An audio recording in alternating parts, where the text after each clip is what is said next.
नमस्कार. 7च्या बातमीपत्रात मी दीपाली केळकर आपलं स्वागत करते. सुरुवातीला एक नजर ठळक बातम्यांवर. मुंबईत रेल्वे गाड्यांमध्ये झालेल्या साखळी बॉम्बस्फोट खटल्यातल्या 5 दोषींना फाशी तर 7 जणांना जन्मठेपेची शिक्षा. भारत चीन यांच्या मैत्रीपूर्ण संबंधामुळे 21वे शतक आशियाई शतक म्हणून ओळखलं जाईल. राष्ट्रपती. भारताची अत्याधुनिक युद्धनौका INS कोचीचं मुंबईत संरक्षण मंत्री मनोहर पर्रिकर यांच्या हस्ते जलावतरण. दाभोळ वीज प्रकल्प पुन्हा सुरू करण्याचा मार्ग मोकळा. केंद्रीय ऊर्जा मंत्री पियुष गोयल यांची माहिती. 43 शहरांमध्ये केंद्र सरकारच्या अमृत अभियानाची अंमलबजावणी करण्याचा राज्य मंत्रिमंडळाचा निर्णय. पेट्रोल आणि डिझेल यांच्यावरचा स्थानिक संस्था कर रद्द, मात्र मूल्यवर्धित करात वाढ. वित्तमंत्र्यांची घोषणा. येत्या काळात महागाई दर नियंत्रणात राहण्याची शक्यता असल्यानं व्याजदरात 0.5% कपात. रघुराम राजन. आणि राज्याच्या नवीन पोलीस महासंचालक पदाचा कार्यभार प्रवीण दीक्षित यांनी स्वीकारला. आणि आता सविस्तर वृत्त. मुंबईत 7 जुलै 2006 रोजी पश्चिम उपनगरीय रेल्वे गाड्यांमध्ये झालेल्या साखळी बॉम्बस्फोट प्रकरणातल्या 5 दोषींना आज विशेष मोक्का न्यायालयानं फाशीची शिक्षा ठोठावली, तर इतर 7 आरोपींना जन्मठेपेची शिक्षा दिली आहे. या प्रकरणी न्यायालयानं 13 पैकी 12 आरोपींना दोषी ठरवलं होतं. नावेद हुसेन खान, रशीद हुसेन खान, एहतेशाम, कुतुबुद्दीन सिद्दीकी, फैजल शेख आणि कमाल अन्सारी या दोषींना बॉम्बस्फोटाचा कट रचल्याप्रकरणी फाशी ठोठावली आहे. सरकारी वाहतुकीच्या प्रथम श्रेणी डब्यात 7 जुलैला संध्याकाळी गर्दीच्या वेळी हे बॉम्बस्फोट झाले होते. 11 मिनिटांमध्ये झालेल्या या साखळी बॉम्बस्फोटांमध्ये 188 जणांचा बळी गेला होता, तर 800हून अधिक जण जखमी झाले होते. या बॉम्बस्फोटांमध्ये प्रेशर कुकरचा वापर करून डब्यात बॉम्ब ठेवले होते.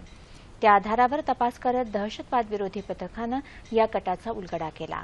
या खटल्याची सुनावणी तब्बल 9 वर्ष सुरू होती. न्यायालयाच्या निर्णयाचं राज्य सरकारनं स्वागत केलं आहे. गेल्या वर्षभरात गुन्हेगारांना शिक्षा देण्याच्या प्रमाणात वाढ झाल्याचं राज्याचे वित्तमंत्री सुधीर मुनगंटीवार यांनी म्हटलं आहे. त्याचप्रमाणे या खटल्याचा तपास करणारे तत्कालीन दहशतवाद विरोधी पथकाचे प्रमुख KP रघुवंशी यांनीही न्यायालयाच्या निर्णयाबाबत समाधान व्यक्त केलं आहे.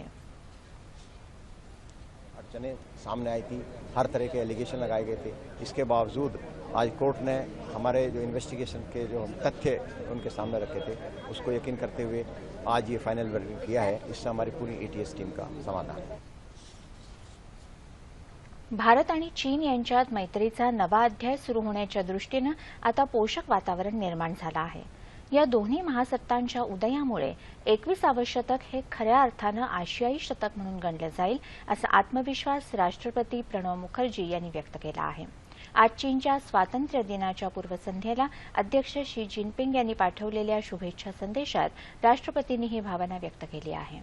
आशियाई शतकामध्ये अर्थव्यवस्था, राजकारण आणि संस्कृती या 3 घटकांचं प्राबल्य राहील, असं त्यांनी या संदेशात म्हटलं आहे. उच्चस्तरीय संवाद, सतत विस्तारणारे आर्थिक आणि व्यावसायिक संबंध तसंच दोन्ही देशांमधल्या जनतेमध्ये साधला जाणारा संवाद यामुळे गेल्या वर्षभरात दोन्ही देशांमध्ये मैत्रीचे संबंध अधिक दृढ झाले आहेत, असंही राष्ट्रपतींनी आपल्या संदेशात नमूद केलं आहे. अशाच प्रकारचे शुभसंदेश राष्ट्रपतींनी नायजेरिया, पलाव, तवालू आणि सायप्रस या देशांना पाठवले आहेत. या देशांचा स्वातंत्र्य दिनही उद्याच साजरा होणार आहे. शत्रूच्या छुप्या क्षेपणास्त्रांचा शोध घेऊन त्यांचा विनाश करणारी INS कोची या भारताच्या अत्याधुनिक युद्धनौकेचं आज मुंबईत माझगाव डॉक इथं संरक्षण मंत्री मनोहर पर्रिकर यांच्या हस्ते जलावतरण झालं. प्रशांत महासागर परिसरावर अधिराज्य गाजवणारं आणि शेजारी राष्ट्रांशी मैत्रीचे संबंध ठेवणारं सक्षम नौदल उभारण्यास सरकार कटिबद्ध आहे, अशी ग्वाही संरक्षण मंत्री मनोहर पर्रिकर यांनी यावेळी बोलताना दिली. ही युद्धनौका नौदलाच्या ताफ्यात सहभागी झाल्यानं नौदलाची शक्ती वाढली असल्याचं पर्रिकर म्हणाले. भारतीय नौदलासाठी हा एक मैलाचा टप्पा असून INS कोची ही नौका विदेशी युद्धनौकांच्या तोडीची असल्याचं पर्रिकर म्हणाले. माझगाव डॉकसाठी हा अभिमानाचा क्षण असल्याचं पर्रिकर यांनी सांगितलं. यावेळी नौदल प्रमुख एडमिरल RK धवन आणि पश्चिम नौदल कमांडचे प्रमुख SPS चिमा उपस्थित होते. 164 मीटर लांब तर 17 मीटर सुरुंद अशा या महाकाय युद्धनौकेवर अत्याधुनिक आणि बहुविध मार्गानं टेहळणी करणारी विशेष यंत्रणा कार्यान्वित करण्यात आली आहे. धोक्याची सूचना देणारी अत्याधुनिक रडार प्रणाली असणारी ही नौदलातली दुसरी युद्धनौका आहे. शत्रूच्या हल्ल्याचा बिमोड करण्यासाठी शस्त्रास्त्र आणि संवेदकांनी सुसज्ज असलेल्या या नौकेवर 2 हेलिकॉप्टर्स तैनात करण्यात येणार आहेत. आकाशात क्षेपणास्त्र मारा करण्याची क्षमता असलेल्या या युद्धनौकेची बांधणी मुंबईच्या माझगाव डॉकमध्ये करण्यात आली आहे. रत्नागिरी जिल्ह्यातला बंद पडलेला दाभोळ वीज प्रकल्प पुन्हा सुरू करण्याचा मार्ग मोकळा झाला आहे, अशी माहिती केंद्रीय ऊर्जा मंत्री पियुष गोयल यांनी आज दिली. या प्रकल्पांशी संबंधित सर्व अडचणी दूर करण्यात आल्या आहेत. हा प्रकल्प 2 कंपन्यांमध्ये विभागला जाईल, असंही त्यांनी सांगितलं. ऊर्जा प्रकल्प आणि नैसर्गिक वायू प्रकल्प वेगवेगळे करून ते स्वतंत्र कंपन्यांद्वारे चालवले जातील, असंही गोयल म्हणाले. केंद्र सरकारच्या Atal mission for rejuvenation and urban transformation अर्थात अमृत अभियानाची राज्यातल्या 43 शहरांमध्ये अंमलबजावणी करण्याचा निर्णय राज्य मंत्रिमंडळानं आज घेतला. Indian institute of mass communications या स्वायत्त संस्थेला अमरावती जिल्ह्यात बडनेरा इथं 6 हेक्टर तर केंद्रीय विद्युत अनुसंधान संस्थानाला नाशिक जिल्ह्यात मौजे शिलापूर इथं 100 एकर जमीन देण्याच्या निर्णयावर राज्य मंत्रिमंडळानं शिक्कामोर्तब केलं. ग्रीन एनर्जी कॉरिडॉर योजनांमधून 2570 मेगावॅट वीज उपलब्ध करून देणं, मुंबई महापालिका अधिनियम, महाराष्ट्र महापालिका, नगर परिषदा, नगरपंचायती अधिनियमात सुधारणा करणं, ग्रीन एनर्जी कॉरिडॉर कार्यक्रमाअंतर्गत 367 कोटी रुपये खर्चून 27 पारेषण योजना कार्यान्वित करणं, जात पडताळणी समितीकडे अर्ज केल्याचा पुरावा जोडून निवडणूक लढवणारा बोगस उमेदवार 6 वर्षांकरता अपात्र ठरवणं आदी निर्णय राज्य मंत्रिमंडळानं आज घेतले. पेट्रोल आणि डिझेल यांच्यावर लागू असलेला स्थानिक संस्था कर रद्द करण्याची घोषणा आज अर्थमंत्री सुधीर मुनगंटीवार यांनी केली. मात्र नैसर्गिक आपत्तीमुळे सरकारी तिजोरीवर पडलेला भार कमी करण्यासाठी पेट्रोल आणि डिझेलवर प्रतिलिटर 2 रुपये मूल्यवर्धित कर वाढवण्यात आला आहे. त्याशिवाय मद्य, सिगारेट आणि वायुमिश्रित शीतपेयांवरचा स्थानिक संस्था करही रद्द करण्यात आला आहे. या सर्व वस्तूंवरचा मूल्यवर्धित कर मात्र 5% वाढवण्यात आला आहे. हिरे, सोनं आणि सोन्याचे दागिने यांच्यावरचा कर 2.0% वाढवण्यात आला आहे. या करवाढीमुळे येत्या 5 महिन्यात सरकारला अंदाजे 1600 कोटी रुपयांचा महसूल मिळेल, अशी माहिती मुनगंटीवार यांनी दिली. राज्यात आलेल्या नैसर्गिक आपत्तीमुळे सरकारला सुमारे 7,500 कोटी रुपये खर्च करावे लागले आहेत. येत्या काळात महागाई दर नियंत्रणात राहील अशी परिस्थिती असल्यानं 0.5% व्याजदर कपात करण्याचा निर्णय रिझर्व्ह बँकेनं घेतला.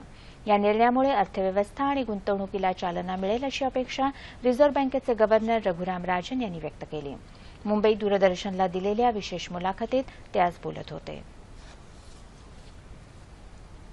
महंगाई इतनी बढ़ेगी नहीं क्योंकि ये सारा वीकनेस है, फैला हुआ है.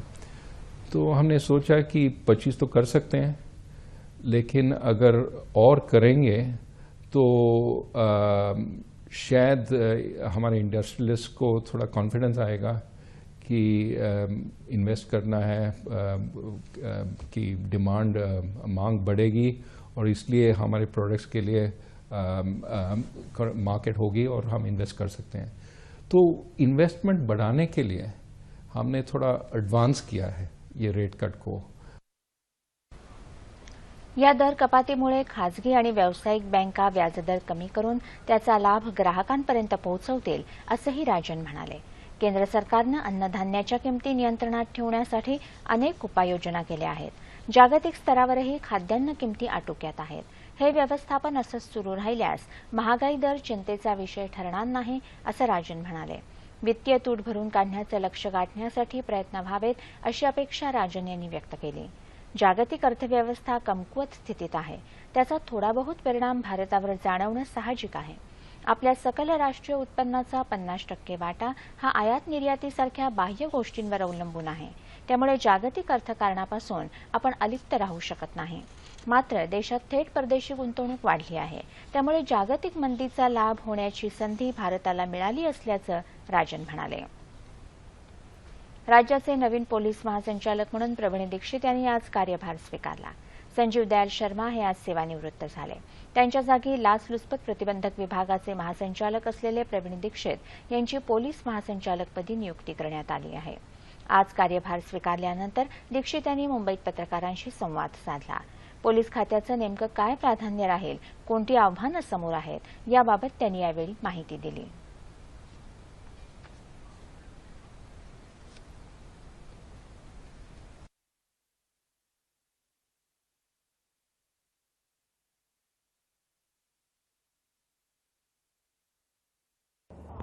पोलीस दलाच्या 2 प्राथमिकता राहतील. एकतर जे काही पोलीस कारवाया करतात त्याच्यामध्ये दोषसिद्धी वाढवणे.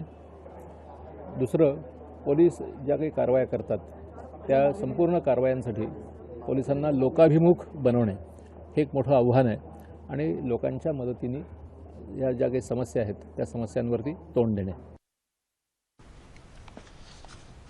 शेतकऱ्यांनी कोणत्याही परिस्थितीत आत्महत्येचा मार्ग स्वीकारू नये असं आवाहन शेतकरी संघटनेचे नेते वामनराव चटप यांनी केलं आहे.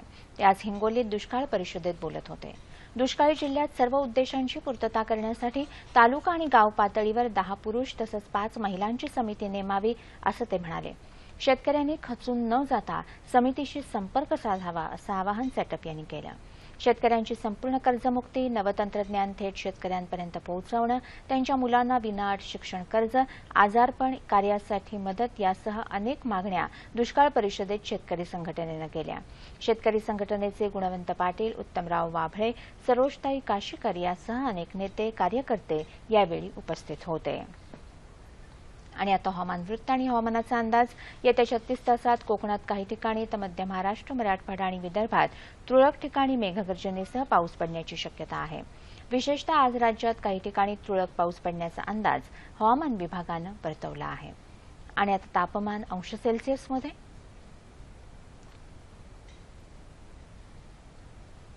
मुंबई कमाल 37, किमान 24, नागपूर 34-22, पुणे 34-20, औरंगाबाद 33-22, नाशिक 33-20, कोल्हापूर 32-23, रत्नागिरी 37-26, सोलापूर 35-24 आणि अमरावती कमाल 35 आणि किमान 23 अंश सेल्सिअस.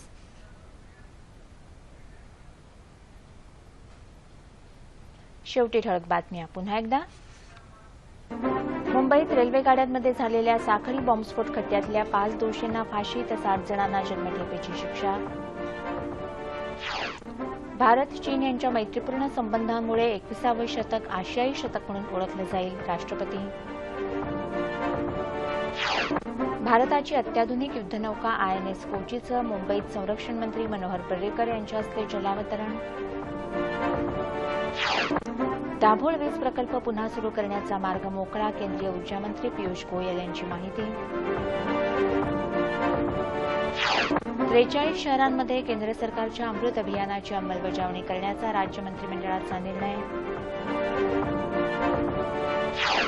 पेट्रोल आणि डिझेल यांच्यावरचा स्थानिक संस्था कर रद्द, मात्र मूल्यवर्धित करात वाढ, वित्तमंत्र्यांची घोषणा. येत्या काळात महागाई दर नियंत्रणात राहण्याची शक्यता असल्यानं व्याजदरात 0.5% कपात, रघुराम राजन. आणि राज्याच्या नवीन पोलीस महासंचालक पदाचा कार्यभार प्रवीण दीक्षित यांनी स्वीकारला.